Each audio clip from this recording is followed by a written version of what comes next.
Alrighty, yo, what is going on, ladies and gentlemen? Spark here, back with another Skyblock Let's Play, and today we are playing on spark.oraclepvp.net. Now, guys, I've played on this server before. You guys absolutely loved it. This is essentially a Skyblock server at the end of the day. It's really awesome, really unique, and I really think you guys are going to enjoy all the features I show off in today's video, because let me just say now, guys, this server is like nothing you've ever played before. It takes Skyblock to a whole new level, and once again, the IP is spark.oraclepvp.net. The IP is on your screen right now. Make sure to log online, use my IP. It helps me out a huge amount. And yes, without further ado, let's get right into the video. So guys, when you first join, you're going to spawn at this really sick world. It looks awesome. You have the crates in front of you, and you have this thing right here. U/chunk and /shovels to get started. Now guys, on a normal Skyblock server, you have /island, but on here, we actually have /chunk. And let me go ahead and teleport to mine. And yes, this is what I was talking about. Now, this is essentially your chunk. You can't go outside of it. You can only build within it. Now, you might be thinking, well, Spark, I don't want to just sit in this tiny chunk for the rest of my life. And that's where this comes into play. If we type /chunk upgrade, you can actually increase your border size for $5 million.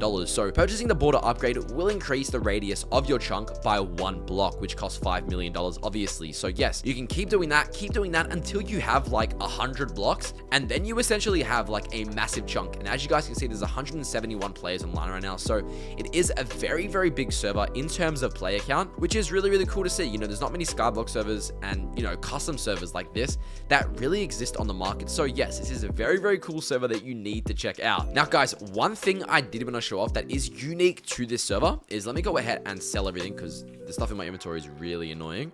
Sell hand, okay, well, whatever. Okay, so first off, there is something for new players. So if we type /travel, you can go ahead and take a look at all the worlds. So obviously we've just started, so we're not going to have everything unlocked, but we do have dungeons, a vast cave network filled with monsters. Slay these mobs using weapons and utilities, and try to rank up for the next dungeon. So this is the first part on Oracle PvP. So it essentially makes it so someone that just joins the network today can really start off without needing to have, you know, a rank or spend money or anything like that. So that's something I really do like about this server. So we have the Dungeon Keeper, which is the utility shop. So you can purchase grenades, nukes, really unique items like that. Location dungeon. So slay mobs and level up to the next dungeon. Use utilities to assist you. View levels with command /dungeon. So if we go ahead and type that command, you guys can see right now we're in the level 1 common zombie monster dungeon. So right now, to upgrade to level 2, we have to kill 500 of the common zombies. Then, you know, vice versa, you have to do another 500 to get to the next one, etc, until you're finally at level 6, and then you can go on to the next world, which is, if we type /welds or /travel, sorry, we can go to the mine shafts now, guys. And then you have to repeat that same process in the mine shafts, in the casino, in the Eternal Outpost, Weeping Woodlands, and finally Pathfinder's Peak. Now, the server just does go on forever. You're essentially never going to finish it out, but yes, without further ado, let me go ahead and run down this dungeon right now and show you guys how awesome it is. And guys, let me tell you now, I have a really bad, oh my god, okay, I have a really bad sword, so killing these zombies is going to be quite hard. Let's see if I can maybe maneuver around them. Really, the zombies aren't the hardest, but the hard thing is when you get to the warden. You hear those guys right there? Let me turn this down because it is so loud, but yes, those are the wardens, and you essentially just want to kind of stay around the zombies. Don't really get too close, obviously, unless you have some really good armor. But as you guys can see right now, I'm kind of staying away from the wardens because you don't really want to make them angry. Oh my god, I said that and then I just made them angry. But as you guys can see, they do a bunch of damage. This definitely isn't for the faint of heart. Like, you really just want to stay away from these wardens because they will just one-tap you. And oh, guys, get me the heck out of the dungeon. I'm leaving. This place is disgusting. All right, so guys, that is how cool the dungeon system is. Obviously, I don't want to go too far into there right now because I'm obviously not ready. I mean, I only have a diamond sword. It's not going to do much for me. But yes, let me go ahead and start showing you guys a little bit more of what the server has to offer. So of course, we have the crates. You have the new Sunfire crate, which just came out recently. It's insanely overpowered. We have dragon eggs, which can be used for /chunk top. So if we type /chunk top and then go to the leaderboards, this guy Quiet has 11 billion value, and I presume a lot of it is done with dragon eggs. You can also get iron golem spawners, villager spawners.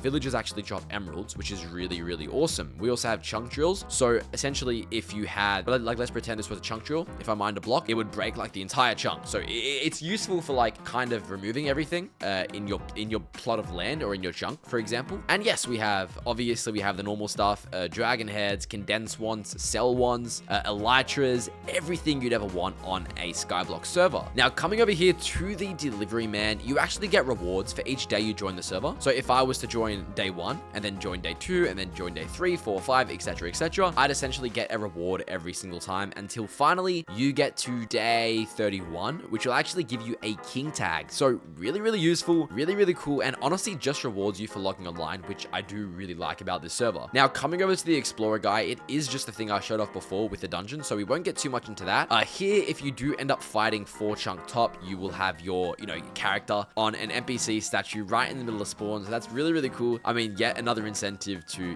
kind of get going on the server. We have the mineshaft. Now, obviously, if we type /travel, I believe, yes, that's unlocked at the next world. So right now, I still have to kill 3 more zombies. So you know what, actually? Let's go ahead and kill 3 more zombies at the dungeon. It's going to be hard, but let's try and kill 3 more zombies and then head back to spawn. And that means, okay, there we go. Boom. Yes, just like that. Mineshaft location unlocked. Type /travel. So now if I type /travel, I've now unlocked the mineshaft. Now guys, I've never been here before, so follow the path or fast travel to different mineshafts. Unlock higher level mineshafts by mining more blocks. So I presume it's similar to dungeons. We type this. Yep. So we have to mine a bunch of cobblestone and stone. And then once we've done that, we can go to obviously the next mineshaft, the next mineshaft, the next mineshaft, until you kind of max everything out. Now, going back to what we saw in that Sunfire crate, we can actually get a gem gainer pickaxe, which I presume will be used to get more gems, as the name suggests. But yes, so this seems a lot more peaceful than the dungeon, that's for sure. Like, you can just come here with a good pickaxe, simply mine all of the iron, coal, and I presume we can /sell hand. Yeah, so we can sell that back to the server. And I just got $6,000 for selling that coal, which is pretty nuts. I mean, this is for anyone, guys. Don't forget, all you have to do to get here is just kill, like, what is it, 50 zombies? So really not difficult for the average person to do. So what is this blue rock? You have been given 10 orbs. Okay, so these blue things essentially give you orbs, and with orbs, you can actually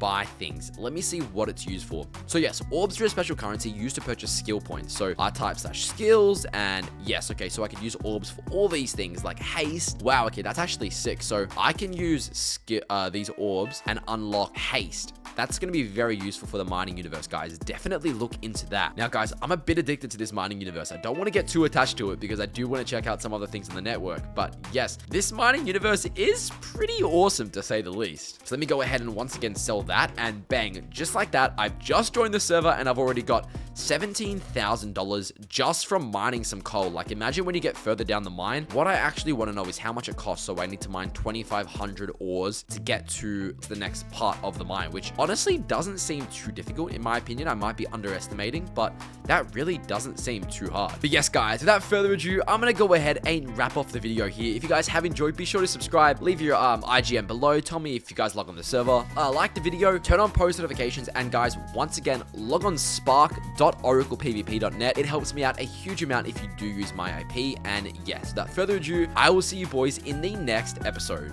Peace out.